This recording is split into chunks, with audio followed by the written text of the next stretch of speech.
Since Descartes, we in the West have gone down the road of the cogito ergo sum, I think, so I am, embracing dualism with which the I has come to stand out from the other, or the others.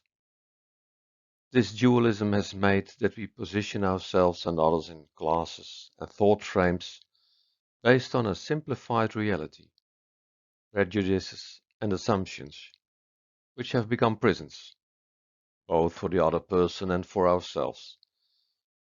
This foundation of Western thinking has led to an individualization that imprisons our world and calls for a change in thought where there should be more of we than me and the other. Interbeing is a term from the Buddhist philosophy with an origin that goes back 2500 years, and what can be explained by a sheet of paper.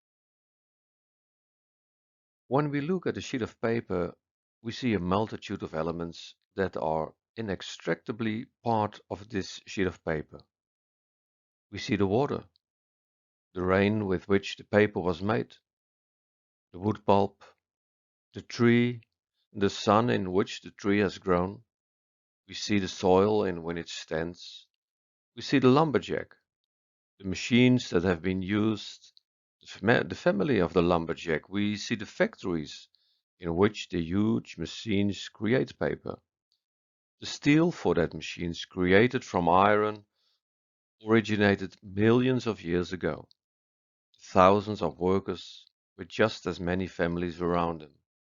The villages and towns in which they live, the clothes they wear, the food they use, on which is sown, harvested, and processed.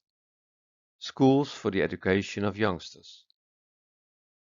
If you look closely, you will see that the whole world can be seen found in one paper sheet. All elements interact with the paper. If we remove one single part, the chain is broken and does not longer exist. If we were able to remove all elements from this sheet of paper, there would be no paper as a standalone phenomenon. The world is like that sheet of paper, in an inseparable unit. The sheet of paper is empty of itself, but full of everything else. So is man. We live and grow through sun, oxygen, nutrition, knowledge, experiences, encounters, elements that we take in and become an inseparable part of us, but are also inextricably linked to the world, to infinity. And we are also inextricably linked to the thousands that preceded us and on whose shoulders we stand, whose history and culture we now live in. In thinking and acting, in being, we cannot separate ourselves from that world. We exist with and through each other. We inter-are. Every choice I make affects the world, and that world affects me. How I relate to the other person, that's how I end up with myself. I am the other one. My lasting happiness lies in the other person's happiness.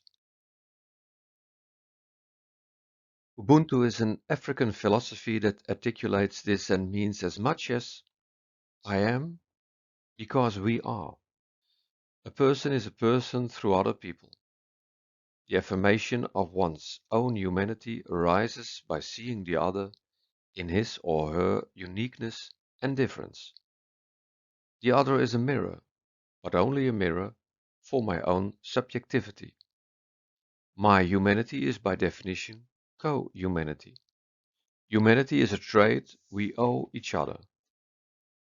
We create each other and must support this creation of being different beings.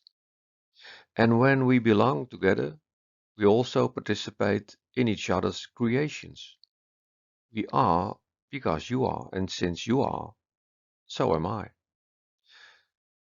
The most common greeting in the Zulu tribe is Sawubona. It literally means, I see you. You are important to me and I value you.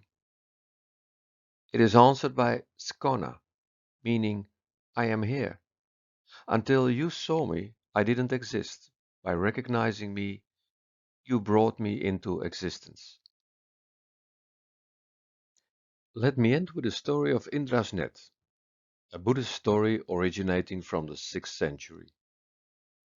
Far away in the heavenly dwelling of the great god Indra, there is a beautiful net that is hung by an extraordinary artist in such a way that it extends infinitely in all directions.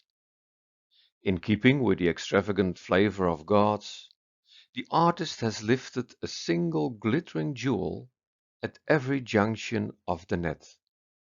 And since the net itself is infinite in dimension, the jewels are infinite in number, glistening like stars, a beautiful sight to behold.